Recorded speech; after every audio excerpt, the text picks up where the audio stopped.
Alright, here I am in the world with my other character, Brisby. And I do apologize if my machine tanks here a little bit. It's not the greatest computer in the world, and this is a far more populated area, and as you can see, it's a lot more detailed than the inside of that ship was. This is an exile character, of course, so I am on the good guy's side, and we are being attacked by the bad guys outside of this very large city of, what was it? Thrawn, or Freed, or what's this place called? Looks like I can't actually see. I will look later, though. It'll obviously tell me when I go inside. But as you can see, I have a lot more abilities. I actually have a very different looking bar here because I am a different class. The Engineer would have very similar to what I had before, even at this point, whereas I am an Esper, so I am the Magic Caster, and they actually deal with stacks of this ability, not called Focus, it is called their Psi Points, which let me go find something to shoot at, and I will show you how those work.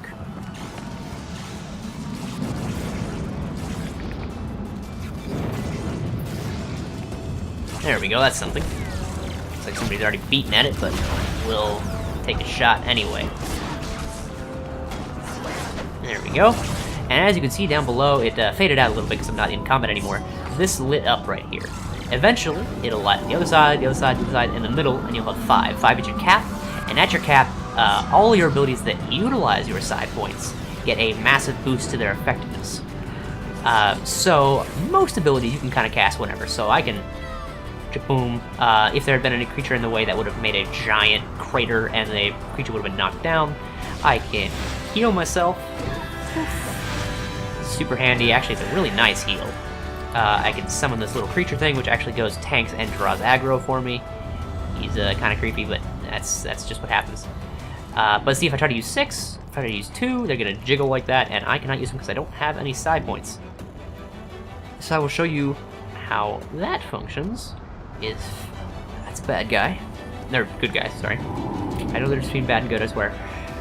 There are little robots around here somewhere that I can... There we go. Alright, come here, you. Oh, apparently there's 2 of them, actually. Shoot a few, charge these up, get side points, and then I'm gonna use my 6, which, see, has locked onto that guy, and it makes random stuff fall from the sky as he takes damage. And he exploded, actually. So, cool. Now I have more side points, smack this guy one more time, and use my 2, and boom, it did scaled up damage based on how many points I had. All of those abilities do consume all of the side points you have, so you cannot follow up one side point using ability with another side point using ability. So it's sort of a, how do you want to end your current combo? So it's an interesting method of doing spellcasting. I would mix up my abilities, but then I wouldn't know what any of them do, and that would bug me. So that's basically all I've got to show you for those abilities. There are lots of really fancy ones. I've got a couple AoE abilities. I got one that pops out a little blade that then finds the nearest opponent and just jumps at it. There we can see a stalker doing work, and I'm gonna shoot this robot, and I missed.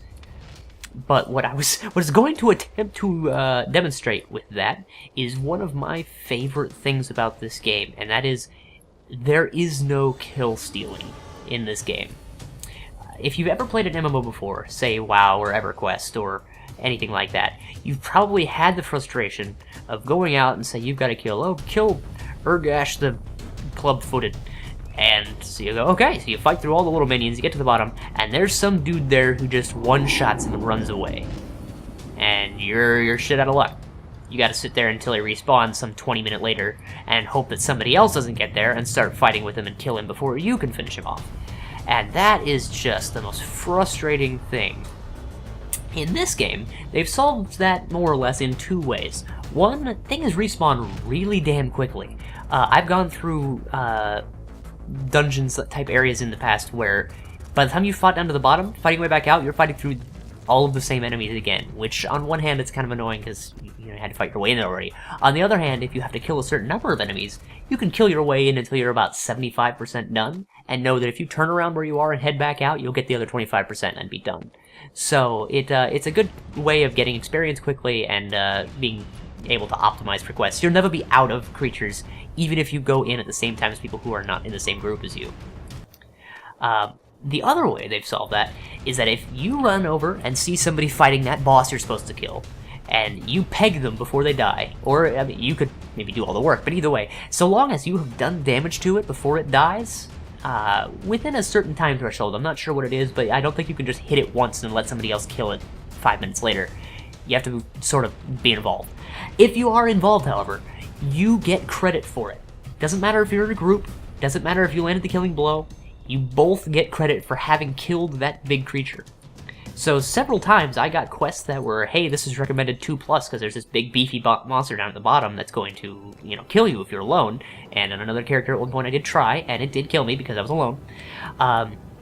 My solution to that problem was stand outside the cave. I waited until somebody else ran up there as well. He looked at me for a second, ran on in. I just stood in the back and healed him over and over and over again, then shot a few damaged things at the bad guy before it died, and boom, we both got credit. We didn't have to group, we didn't have to talk, we just did it. Wave emoted at each other and went on our way, and super easy, super painless, and if you're antisocial like me, it's awesome.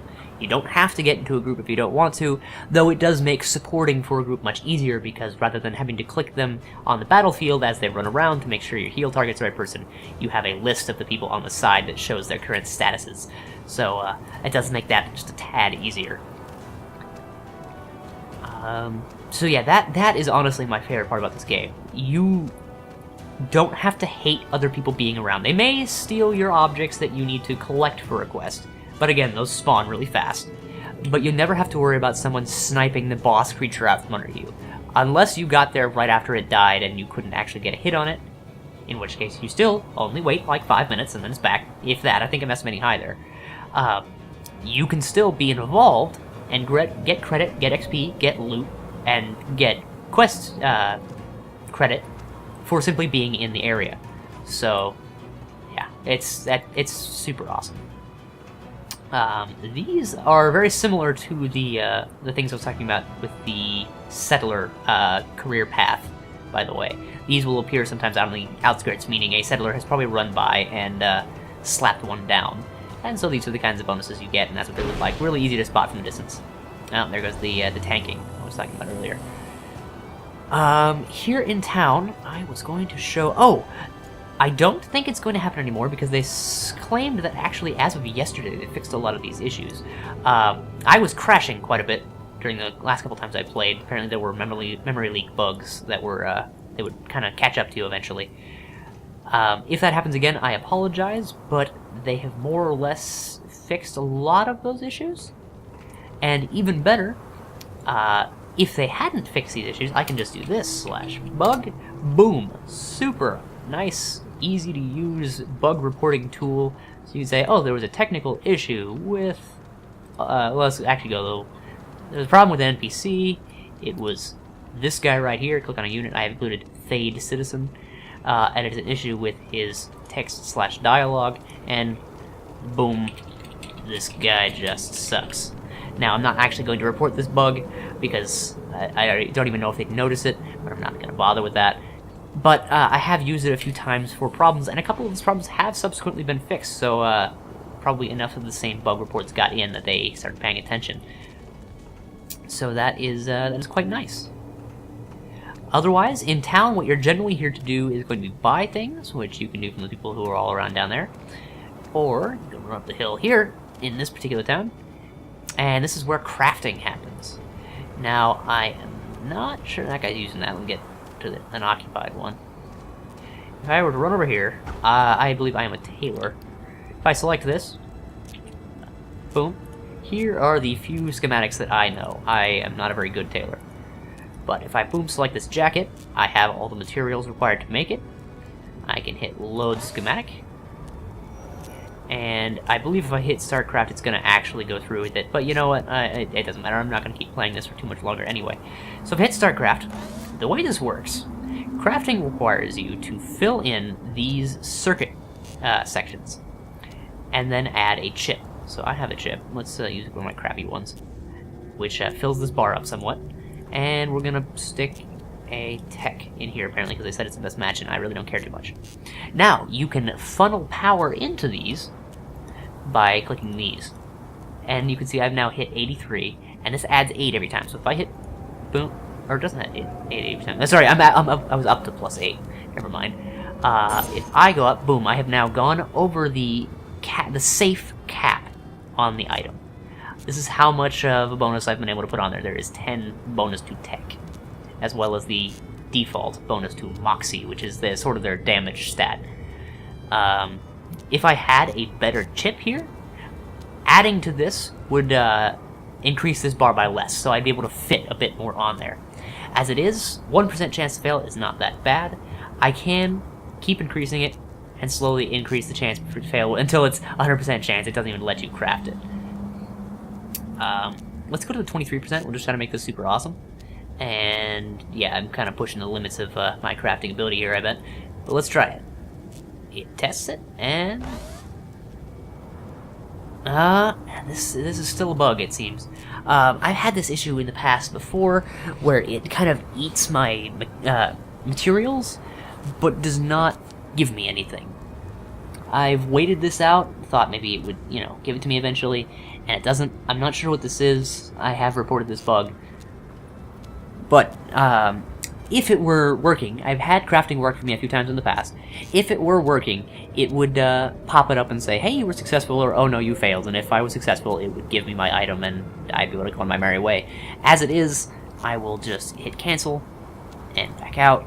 And if I try to use this again, it'll tell me, hey, you were in the middle of crafting something. And if you abandon this, I will lose the materials I spent. If I hit finish previous, it pops up here, and I can try again. I didn't lose the thing I put in here earlier. But as it's apparently not working, I'm just going to leave it for now, and if I were to keep playing, I could probably just finish it when they actually fix that bug. It's nice that if you were distracted or interrupted or otherwise stopped from doing your crafting, it doesn't just dump your stuff and quit. You can pick it up again exactly from what you selected where you left off. So that's really nice. If I talk to... We'll do the vending machine here. This is the general screen for, buying, selling, buying back things you've sold recently, and repairing. It's not letting me repair these things because these are actually my costume, not my actual armor. I don't know why it doesn't repair those, but it doesn't really matter because they're not stats. If I were to sell things, I can go through the various things I have and sell them just by right-clicking, same as most games. And I can go to buy back, and oh no, I want that back, and it's exactly the same amount of money you got for it. It's not going to rip you off in that regard. Let's see. The other thing I wanted to show in town, one of them was mounts, and the other one was housing. So let me find the little teleport pads, and when I get to one of those, I will get back to you. So give me just a second. Alright, so here I am, this giant, awesome, ruined front gate of this town that the exiles have apparently taken over, or just found ruined, I don't know. It's in the bazaar section here that I find the mount vendor. These here are the various mounts that you could purchase, including the Back to the Future-esque hoverboard. As you can see, they're very cute, if that is your deal. They're also really creepy, if you like that better. And if you don't want an animal at all, they have the little motorbike deal, which is kind of cool. If you talk to this guy, I got something for you. You can see they are fairly expensive. They are 10 gold. I was all the way up to 8 gold at one point before I wasted a whole bunch of cash on stuff in my house. So it is not an unattainable amount of gold by the time you have reached this point. I, in fact, probably could have spent a little more time, done a few more side quests, and had enough money to purchase one of these. There is a 15 level cap, but I was level 14 by the time I reached this town, and 15 before I even got to this side of town from just doing quests in the area. So, again, not super hard by the time you're in a position to get one of these in the first place. For some reason, there's a 25 level cap on the hoverboard. I don't know why. I find that kind of funny. It's harder, apparently, to use the hoverboard than it is to handle this giant, big-mouth behemoth. And you can also upgrade your riding skill, which just increases your speed. So rather than having to buy the better tier of mount, you just get a mount, and you increase your riding skill to increase your speed while on it. I find that much more fair than having to buy the advanced version of whatever mount it is to actually have it go a decent speed. But, of course, I can't buy one, so I can't show you what they look like being ridden. If I run this direction in town, chances are slim to decent that I might see someone on one. But I need to run this direction anyway, so that I can show you my housing.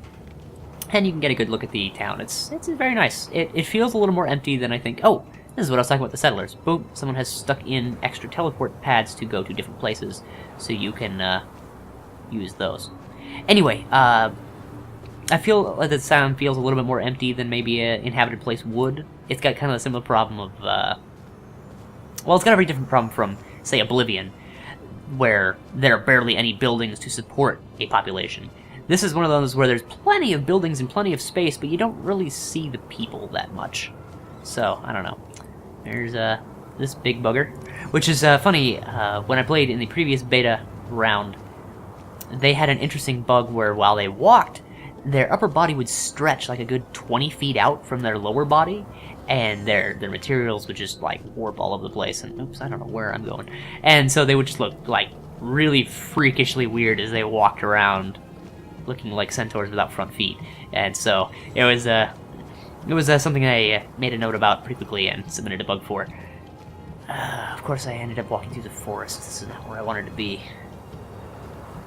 I was hoping I'd be able to fill the time until I found the housing place, but it looks like I may have gotten lost. On map. Where do I need to be? Wait, where? Shoot. I have no idea where I am. Give me a bit. I will be back when I find out where the hell the housing is. Oh, found a guy to mount. Oh, jeez. And of course my performance tank there. But here's a guy to mount. Looks pretty cool. This guy is Zenalo. And he's got himself a motorbike. Which, of course, only has one wheel and seems to kind of hover. It's like a motorized Weeble.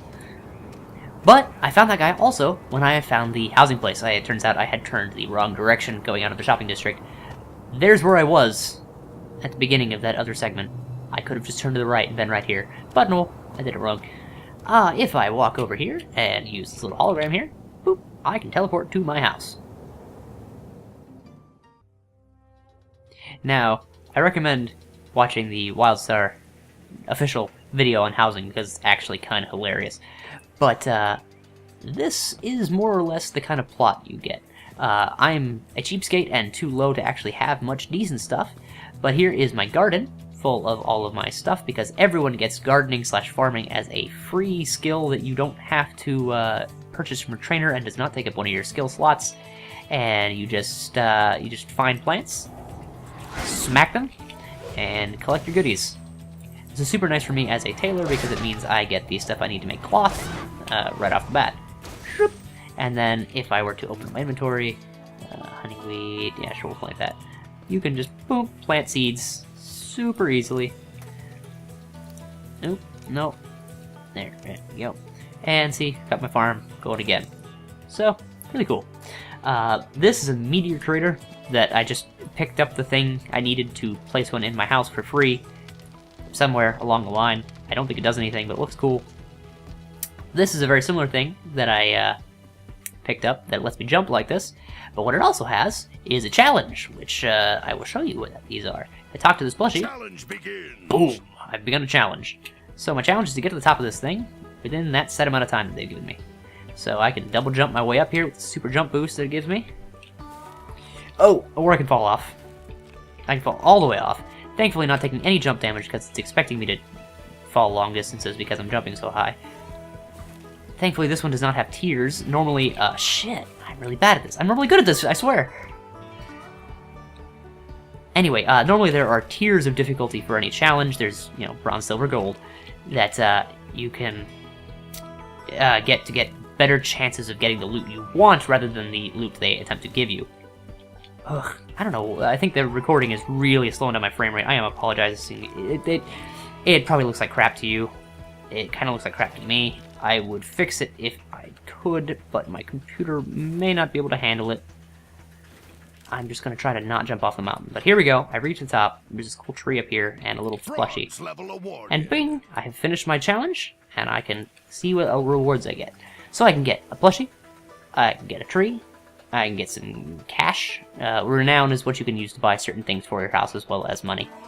Or I can get a die collection. And it looks like all of these have equal odds until I select one, giving this one twice as good odds as the other items.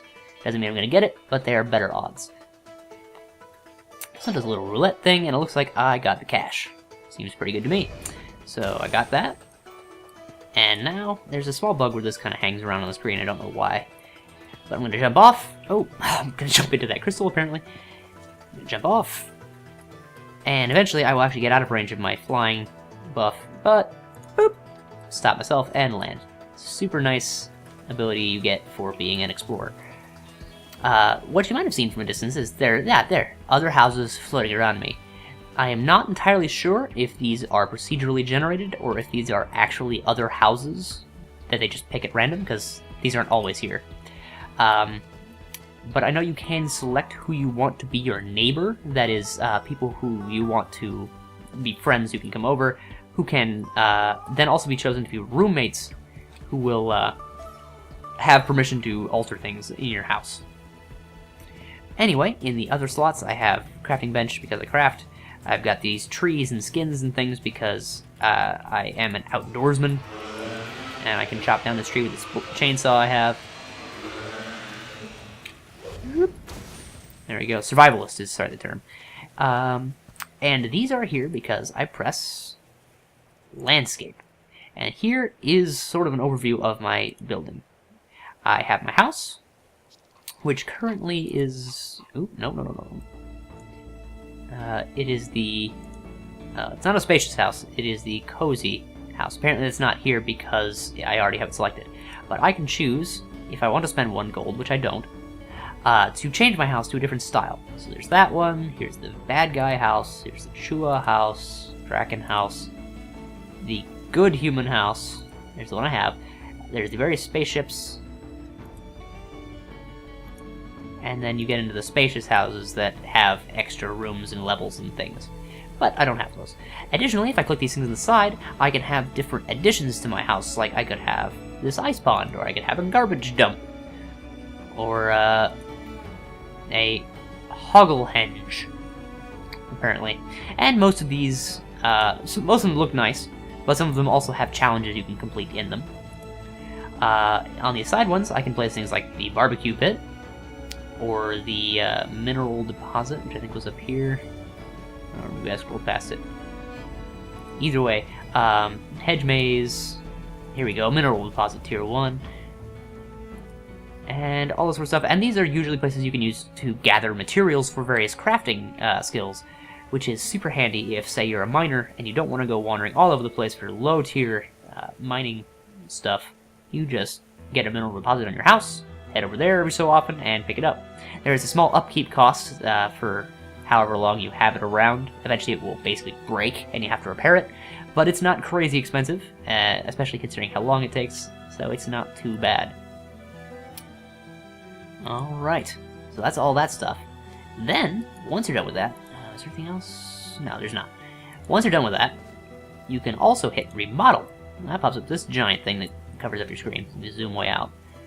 And what this allows you to do is change everything about the outside of your house. So let's start with the obvious stuff. I can make it look colder. That's kind of nice. I can just make it nighttime. I can go to the default, which it already is. I'm not sure why it's charging me for default. I can get fireworks up in the sky. That looks really nice. I can go with the northern lights here. Just move that out of the way. Looks super nice. Outer space is honestly really cool looking. You get asteroids, you get planets and things. Really cool that it looks like your house is kind of floating in that. There is also just regular starry nighttime. Keeps it a little bit brighter than just dark. Thunderhead is honestly super nice. If I can look up, yeah. There's a cloud over your house and it's raining all over the place. Really cool. And you get war. War-torn. World Destroyer. I just look like this horrible villainous hideout. Actually, I hadn't looked at this one before. This was kind of fun.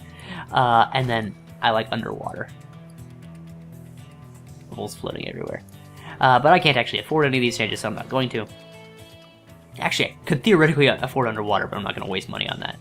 Then you have the options to fix your house. So here's my house right now. Kind of an ugly lump of rock. I did choose this one over the other two just because it was the most interesting. Sorry if you heard me moving in my chair here. But I can change it to have a nice little angled roof there. I can change it to a different type of stone roof. There's also what I currently have, which, boom, is that. If I go to the walls, I can choose, if it doesn't freeze on me, there we go, what the walls of the house look like. Lava's kind of cool. Yeah, so there's some fun options there.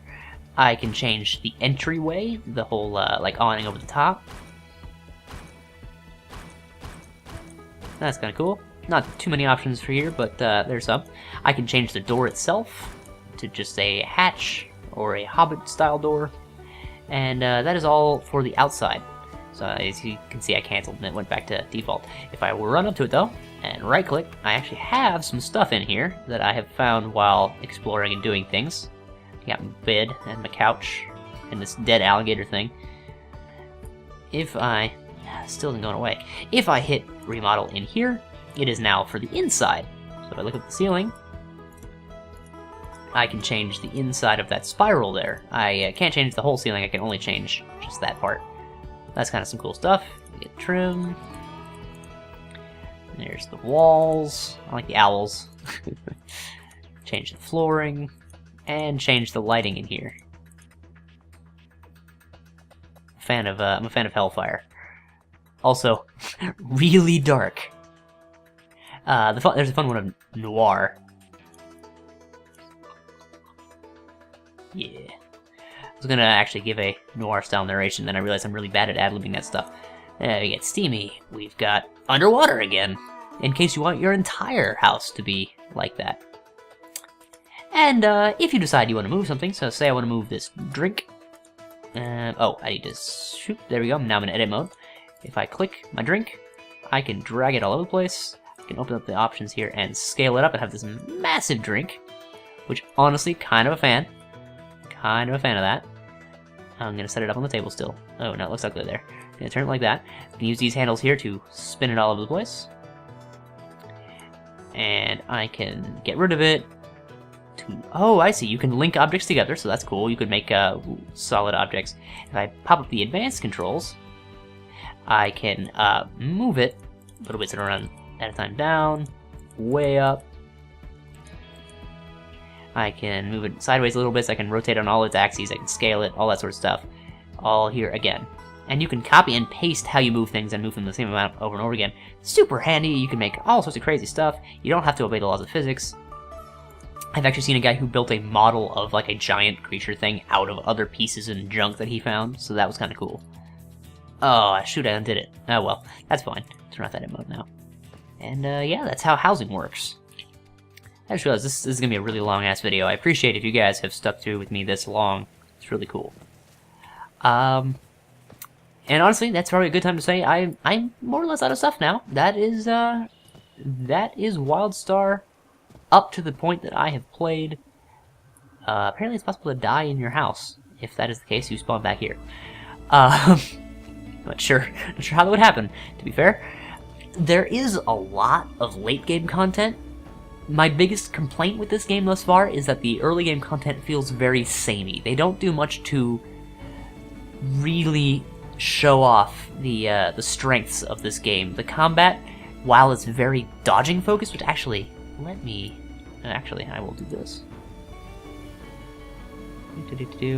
You can set a recall point, and every 20 minutes you're allowed to return to that recall point for free. Mine is a long way away.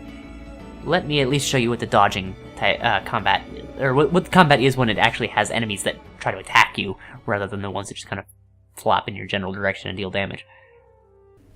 Oh, well, that's good. Okay, so here we go. Let's go attack this wolf, which is way weaker. Oh, let's attack this big thing. It's more likely to actually survive a few hits. So run over here, whack it, and try not to lag out. It's gonna get over here, and eventually, there we go.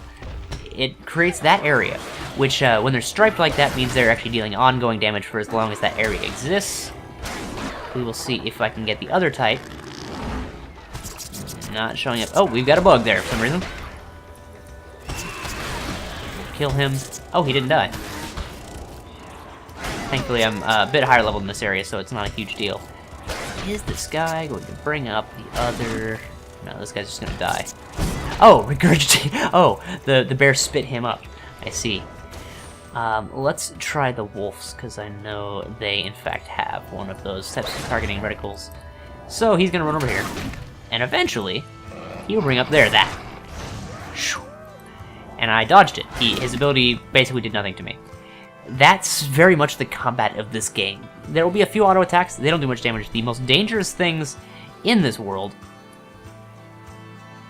Okay, interesting.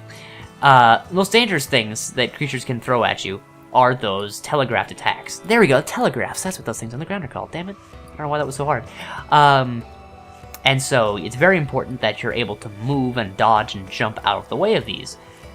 And early game content, you really don't have to that much. It helps, especially if you're going against creatures that are higher level than you, or if they're like the big beefy ones. Like sometimes you run across a creature that has like 5 times the health of anything else in the area.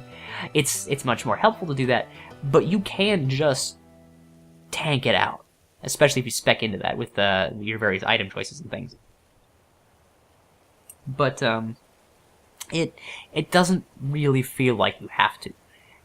I honestly don't have any ideas of how they can make it better. I enjoyed my time playing up to where I am right now anyway. It's not like I ever got super bored and was like, I'm just slogging through now.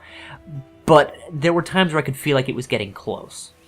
I think if I were more invested in the story, which is not their fault, it's actually a pretty interesting bits of story. It's more mine. I think I'd be more interested. But... I'm not that kind of person usually. If the game is not entirely around its story, if it's not like Dishonored or Bioshock, something like that, I'm really not going to care about the story too much because I may not see it. I very, very often skim through quest text because I get lazy, because I'm usually multitasking when I'm playing a game like this. So, again, not their fault, mostly mine that I'm not invested. But if I were, they've got lots of cool stuff here. Like, even side conversations and things going on are usually more interesting than your average MMO fare. What this game does have, the point that I was trying to get around to for quite some time, and I kept distracting myself, late game content is there in spades. They have all sorts of instance dungeons. They've got, like, entire campaigns worth of, like a D&D campaign style of story that you can go through with your friends and actually make decisions that have consequences throughout the thing. They have, like, entire adventures. In fact, I have a video about those too, I believe.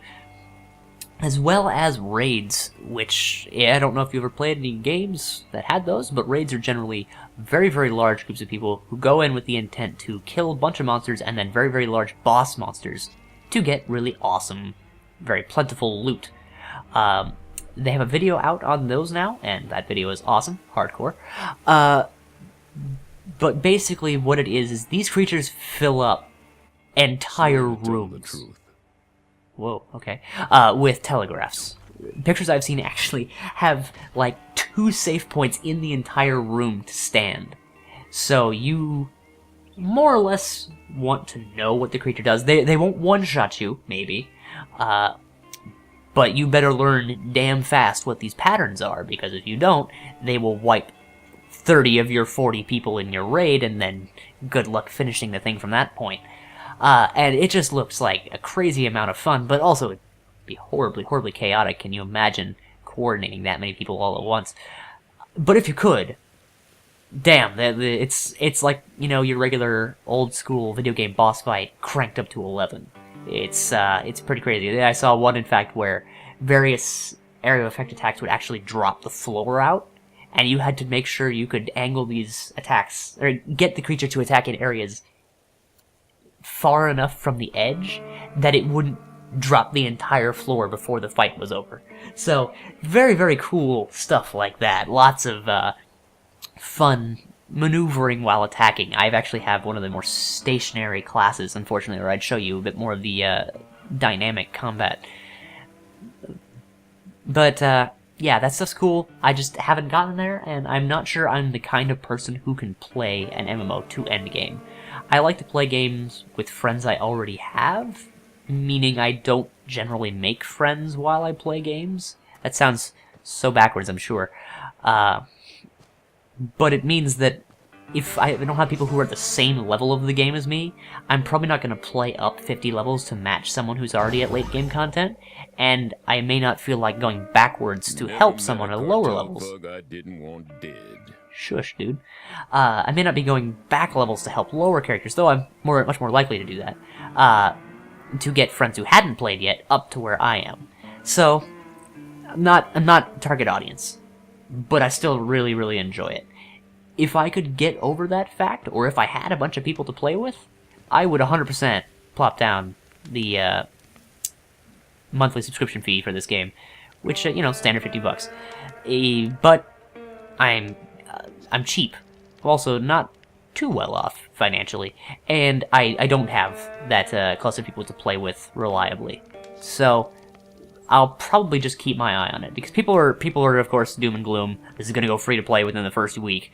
I don't think that's the case. If it does, I'll hop right back on this bandwagon.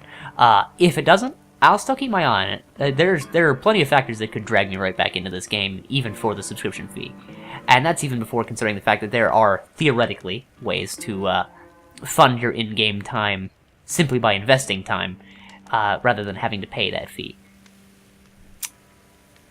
That said, I've been going on for a long time. My timer says an hour 16, but I think a bunch of that is time I can cut out from wandering. But still, this will be very, very long.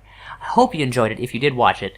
If you didn't watch it, you wouldn't be hearing this sentence, so I'm not sure why I started it in the first place.